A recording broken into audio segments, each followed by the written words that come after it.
Okay, in 3, 2, 1.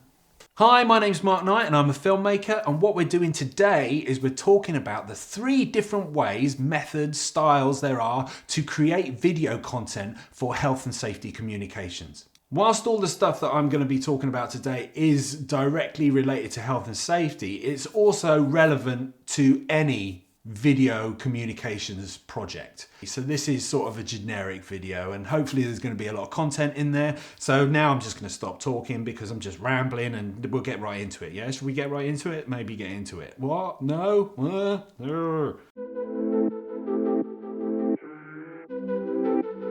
So with any video project, you're always going to have certain parameters or limitations to the project. And these are going to be things like budget. How much money have you got to spend on it?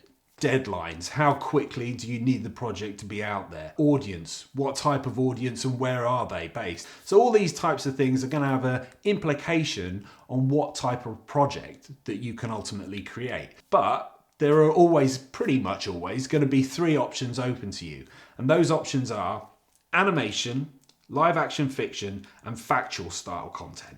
Now, why did we break them up into those categories? It's pretty much down to the process of how they're created and the visual style that you get at the end of the project. And if it's good enough for the Oscars and the BAFTAs, who am I to argue with that, eh?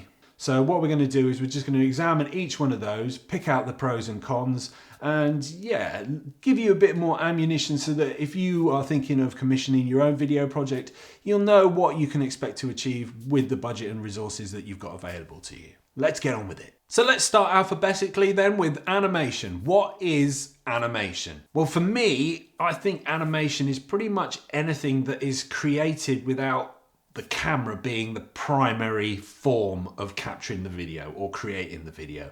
So it's stuff like 2D animation, 3D CGI, it's motion graphics, it's motion typography. It's stuff that's basically created by pen and pencil or a computer package or with clay or whatever it is. There can be a variety of different results from doing that. So what is animation good for?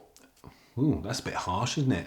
I mean, what would be a good reason to use animation as the preferred medium for creating your video content? Is that better?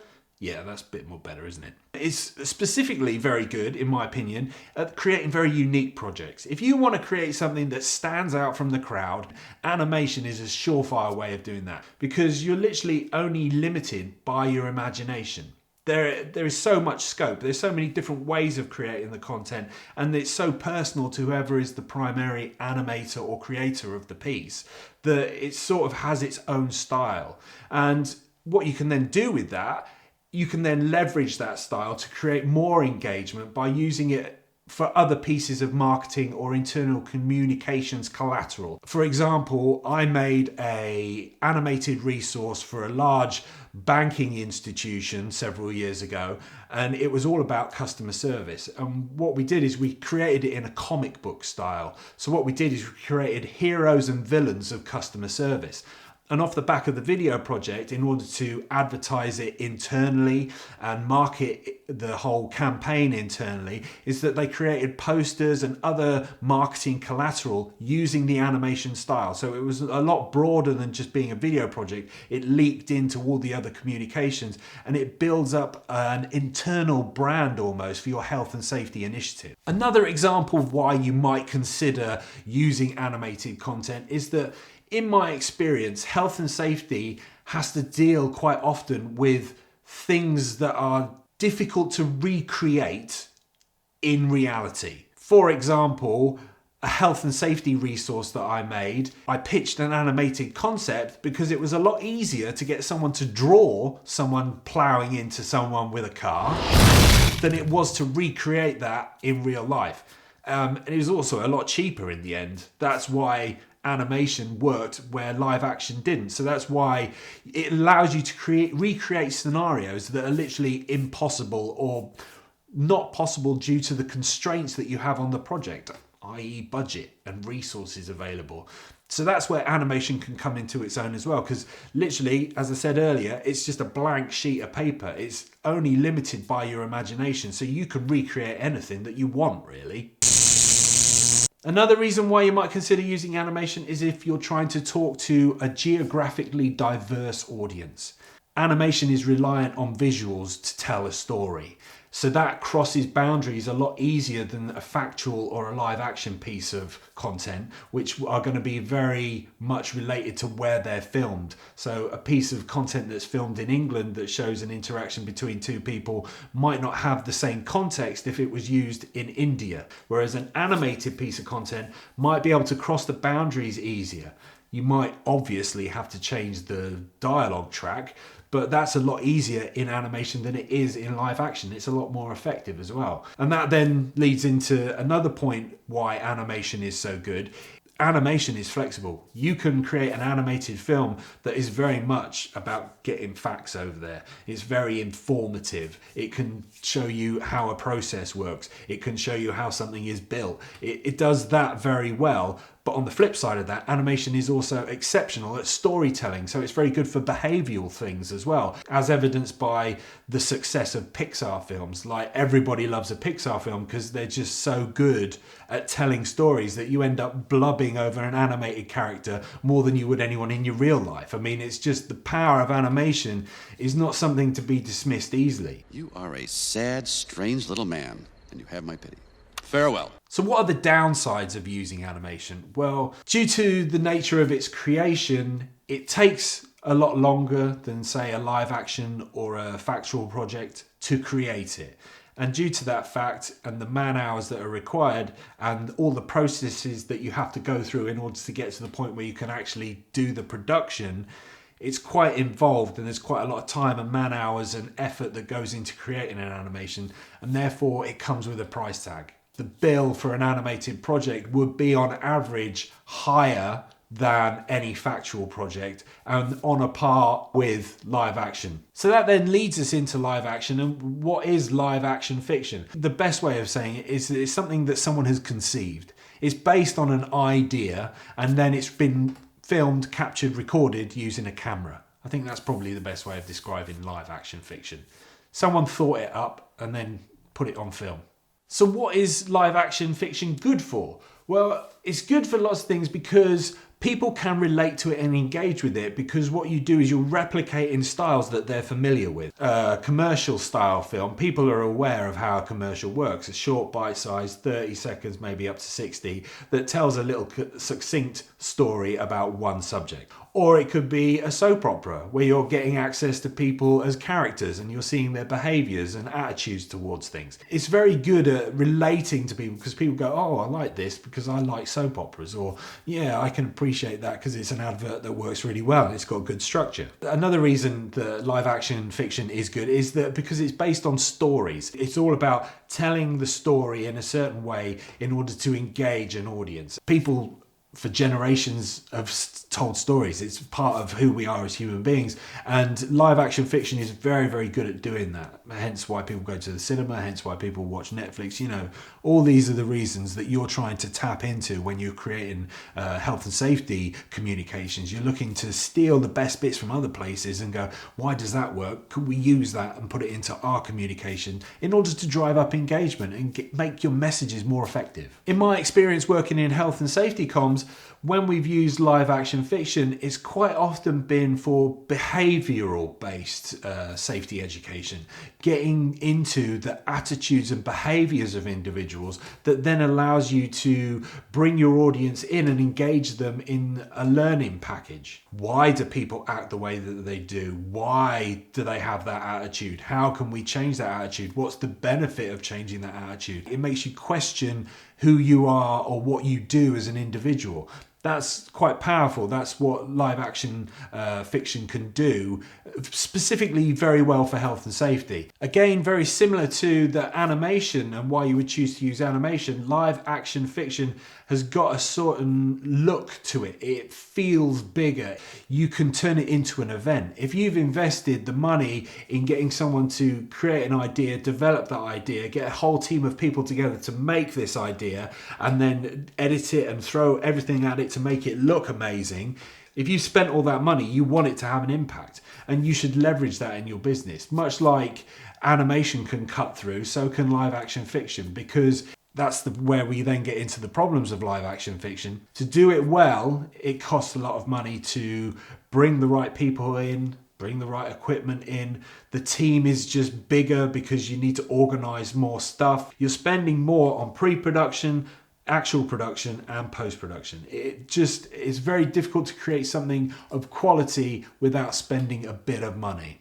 And yeah, that's why I think there might be a better way of doing it for most health and safety communications, and that would be the third category, which is factual. So what is factual? Well, factual is really easy to describe. It's literally reality. You're recording real life. You're recording real people in real locations. And in corporate film, the use of factual content has been pretty poor. I say that because if you say corporate film to someone, immediately their eyes glaze over and it's like, oh, it's a corporate film, I'm going to be bored, it's going to not be very good.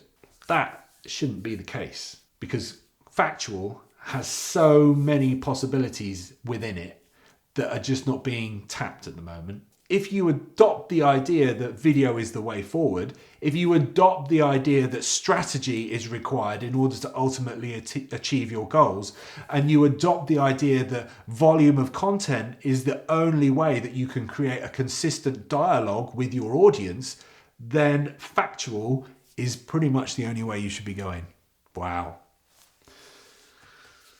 I didn't mean to say it like that, but that's just how it's come out of my mouth now. Documentary and factual content takes up, I would say, over half of all the TV content that is out there. To take that to the next level, if you go to the second biggest search engine in the world, which is YouTube, all of that content on there is pretty much factual. I'd say at least over 90%. And you've got people there generating massive audiences by targeting their niche. And that's what you need to do as a business. You should be taking YouTube channels and successful YouTube channels and how they create consistent amounts of content over time to build an audience. You should be taking that model and applying it to your business and your communications requirements. Just like I'm sat here now talking to you specifically about how to create health and safety content, and I'm going through all the different parameters of it, and I'm sharing my knowledge with you that's hopefully going to be valuable to filmmakers, hopefully going to be valuable to health and safety professionals, hopefully going to be valuable to other people who are communicators, marketers, people who want to talk to audiences. You need to be doing the same thing, but you've got a very specific target audience, your workforce. So what you already have is you know who your audience is. They're there in front of you. What you now need to do is create a dialogue between them. Therefore, the most cost-effective way of doing that is with factual content. That's it. Mic drop. It's just, yeah. For health and safety, you've always got these options for what type of content you could create. And I will be going into animated content because there will be some people out there with circumstances for which an animated film would work supremely well. So I'm not dismissing it entirely. The same goes for live action drama. But for the majority of you out there, health and safety professionals who are looking to communicate effectively with your audience, you need to be creating factual content. And what I'm going to be doing in future episodes is explaining what type of factual content you could create, how you would start doing it, and where you can take it, and the mindsets that you need in order to do it effectively, and what you need to take into account, and who you need to work it with. So in future films, what I'm going to do is use some case studies of work that I've created over my working life, and I'm going to show you all the elements that have come together in order to create that concept or that project, and then share them with you. And not all of them are going to be relevant, but there's some that you'll go, oh yeah, I completely buy into that. That's what we need to be doing. So yeah, that film's gone off on a slight tangent. God knows how I'm going to cut all this together because I've gone completely off script. So holy moly, I've got an edit job ahead of me now. Thank you very much for watching this. I hope it wasn't too all over the place and rambly. Yeah, if you like it, hit the like button. If you want to leave a comment, I would love that. Let's start having a dialogue, ask questions. Let's start discussing this. Yeah, because I might be wrong. Who knows? I might just be mouthing off about stuff I don't have a clue about. In the meantime, if you're watching this on YouTube, I'd love it if you could subscribe, hit the bell notification for future alerts. And yeah, in the meantime, have a great day. Look after yourself. Be safe. It's very sad and lonely here in front of the camera, doing the David Bowie impressions. Oh, yeah. Animation, it's the way you make video. Yes, it is. Animation. Full of drivel today, aren't you, Mark?